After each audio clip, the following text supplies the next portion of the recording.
স্বরাষ্ট্রমন্ত্রী আইনের ব্যাখ্যা না দিয়ে আইনমন্ত্রী আইনের ব্যাখ্যা দিবেন। স্বরাষ্ট্রমন্ত্রী এসবে মনোযোগ দেওয়া দরকার। স্বরাষ্ট্রমন্ত্রীর মনোযোগ দেওয়া দরকার।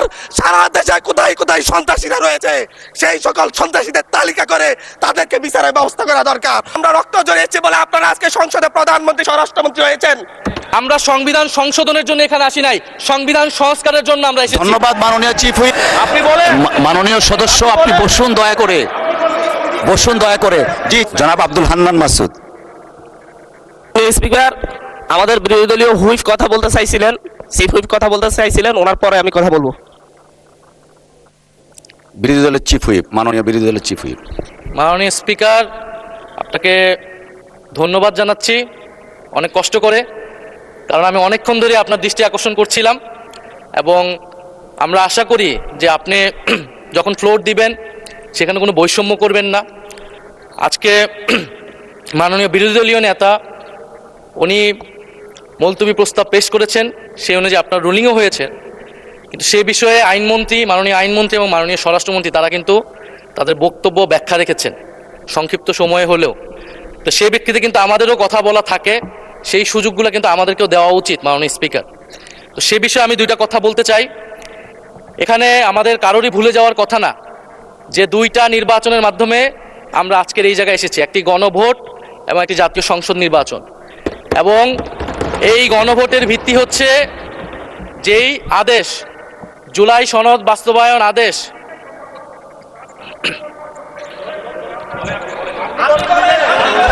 আপনি বলেন। মাননীয় সদস্য আপনি বসুন দয়া করে, বসুন দয়া করে। জি চিফ হুইপ আপনি আবার আপনার বক্তব্য সমাপ্ত করেন। ধন্যবাদ মাননীয় স্পিকার। তাহলে আমরা আর এখানে না থাকি, আমরা তাহলে আর দরকার নেই। মাননীয় চিফ হুইপ আপনার মাইক অন আছে, প্লিজ ডু কন্টিনিউ। মাননীয় স্পিকার, আমাদের বক্তব্যটা হচ্ছে খুবই সুস্পষ্ট, যেখানে বারবার বিভিন্ন বক্তব্যে আমাদের যে গণভোট হয়েছে, গণরায় হয়েছে, গণভোটের আদেশ ছিল, সে আদেশকে অমান্য করা হচ্ছে, সে আদেশকে অসাংবিধানিক বলা হয়েছে, যার ভিত্তিতে আমরা এখানে এসেছি সেটাকে মাননীয় চিফ হুইপ আপনার স্পেসিফিক কিছু থাকলে বলেন, আর না হলে আপনাকে ফ্লোর দেয়া হয়েছে। মাননীয় স্বরাষ্ট্রমন্ত্রী তার বক্তব্যে বলেছেন সংস্কার কমিটি করার প্রস্তাব এনেছেন। ধন্যবাদ, এটা ম্যাটারটা রিজলভ হয়ে গেছে। ইনি এটা বলতেই পারেন না, কারণ আমরা গণভোটের আদেশে গণভোটে অংশগ্রহণ করে সবাই আজকের এই জায়গায় এসেছি। আমরা সংবিধান সংশোধনের জন্য এখানে আসি নাই, সংবিধান সংস্কারের জন্য আমরা এসেছি। ধন্যবাদ মাননীয় চিফ হুইপ এবং মাননীয় সংসদ সদস্য জনাব হান্নান মাসুদ করতে বলেছেন, আপনি আপনার অসমাপ্ত বক্তব্য সমাপ্ত শুরু করুন। নিয়ে আসতে বলেছেন, সেটার জন্য আমাদের সংবিধান। ধন্যবাদ, ধন্যবাদ মাননীয় চিফ হুইপ। জাতীয় সংসদের মাননীয় সদস্য নোয়াখালী ৬ আসন থেকে নির্বাচিত জনাব আব্দুল হান্নান মাসুদ, আপনি আপনার অসমাপ্ত বক্তব্য সমাপ্ত করুন। ধন্যবাদ মাননীয় স্পিকার। একটু একটু ধৈর্য ধরেন, ওনার বক্তব্যটা শেষ হোক। আমি একটু বসেন, বক্তব্যটা শেষ হোক ওনার। এখানে দাঁড়িয়েছি নিপীড়িত, লাঞ্ছিত, বঞ্চিত মানুষের প্রতিনিধি হয়ে কথা বলতে। আমি এসেছি। ওনার বক্তব্য ৬ মিনিট। মাননীয় স্পিকার, আমি বুঝতে পারছি না সময়গুলো কিভাবে বন্টন করা হয়। সরকার দলের হলো 8 মিনিট, বিরোধী দলের হলো 6 মিনিট, এভাবে তো কথা বলতে পারবো না। মাননীয় স্পিকার, পাশাপাশি আমি এই সংসদের সর্বকনিষ্ঠ এমপি, বাংলাদেশের ইতিহাসের সর্বকনিষ্ঠ এমপি। আমি এখানে দাঁড়িয়ে আপনারা যে জেনজির কথা বলেন, সেই জেনজির প্রতিনিধি হয়ে আমি সংসদে কথা বলতে আসছি। আপনি যদি বলেন যে জেনজিরা কি চাই, আমি বলছি জেনজিরা ৭২-এর সংবিধান আর চাই না।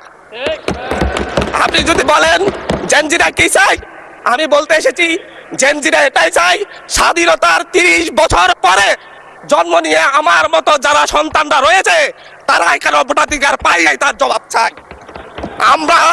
আমরা তো স্বাধীন বাংলাদেশে জন্ম নিয়েছি মাননীয় স্পিকার। আমাদের কি ভুল ছিল? আমরা তো নতুন মানচিত্র পেয়েছি, আমরা তো নতুন পতাকা পেয়েছি, আমরা নতুন সীমানা পেয়েছি। আমাদের পূর্বপুরুষরা 1971 সালে রক্ত দিয়ে আমাদের জন্য একটি নিরাপদ বাংলাদেশ গড়তে চেয়েছেন, কিন্তু আমরা কি সেই নিরাপদ বাংলাদেশ পেয়েছি? আমরা কি সেই নতুন বাংলাদেশ পেয়েছি? আমরা তো সেই নতুন বাংলাদেশ মাননীয় স্পিকার পাই নাই। 71-এ 30 লক্ষ মানুষ শহীদ হয়েছে, জীবন দিয়েছে, তাদের পরবর্তী সন্তানরা যেন নিরাপদ বাংলাদেশে ভোটাধিকার পায়, যেন রক্ষী বাহিনী না হয়, যেন ভোটাধিকার পায়, যেন আবার দুর্ভিক্ষ না হয়। কিন্তু আমরা কি দেখেছি? আমরা দেখেছি বাংলাদেশে দুর্ভিক্ষ হয়েছে, 1973 সালে ভোট চুরি হয়েছে, আমরা দেখেছি তার পরবর্তী সময়ে শহীদ প্রেসিডেন্ট জিয়াউর রহমান বাংলাদেশকে অর্থনৈতিকভাবে, রাজনৈতিকভাবে, গণতান্ত্রিকভাবে বাংলাদেশকে পুনরুদ্ধার করার জন্য উনি অটল ভূমিকা রেখেছেন। উনি আমার দ্বীপ হাতিয়াতে 3 বার গিয়েছেন। আমি যেদিকে তাকিয়েছি, আমার এই বেড়িবাঁধ কে করে দিয়েছে? মেজর জিয়াউর রহমান। আমার এই খালকে খনন করে দিয়ে গেছে মেজর জিয়াউর রহমান। তারপরে এরশাদ এসেছে, বেগম জিয়া এসেছেন। বেগম জিয়া আমার হাতিয়াতে 3 থেকে 4 বার গিয়েছেন, কিন্তু তারপর আমার হাতিয়ার ওই অঞ্চলের নদী ভাঙ্গন রোধ হয় নাই। ওই অঞ্চলের লক্ষ লক্ষ মানুষ ঘরবাড়িহীন ভাবে পড়ে আছে। আমি এই ইলেকশনে ভোট ডাকাতি দেখেছি, আমার গাড়ি বহরে হামলা করা হয়েছে। আমি কি এই ইলেকশনের জন্য নিজের রক্ত জড়িয়েছি? আমি আজকে স্বরাষ্ট্রমন্ত্রী আছেন, মাননীয় প্রধানমন্ত্রী আছেন, আমি এখানে প্রশ্ন করি, আমি কি রক্ত জড়িয়েছি? আমরা রক্ত জড়িয়েছি বলে আপনারা আজকে সংসদে প্রধানমন্ত্রী, স্বরাষ্ট্রমন্ত্রী হয়েছেন। নগদ নিয়ে এলো হার না মানা হার অফার। সর্বনিম্ন 10,000 টাকা রেমিটেন্স নগদে পাঠালে থাকছে স্বর্ণের হার জেতার সুযোগ। রক্ত ঝরার পরে, রক্ত জড়িয়ে গুলিবিদ্ধ হয়ে 3 দিনের মাথায় গুলিবিদ্ধ হয়ে, দয়া করে 3 থামুন। দিনের মাথায় মাননীয় সংসদ সদস্য, আপনার বক্তব্য অব্যাহত রাখুন। 144 ধারার মধ্যে আবার নিজেই গুলিবিদ্ধ পা নিয়ে বের হয়ে গিয়ে সংবাদ সম্মেলন করে বলেছি আমার রাস্তায় যাবো, রাস্তা পতন হতে হবে। আমরা বলেছি নতুন বাংলাদেশ দিব। আমরা নতুন বাংলাদেশ আবার প্রতারণার রাজনীতি দেখতে চাই না, প্রবঞ্চনার রাজনীতি দেখতে চাই না। যেই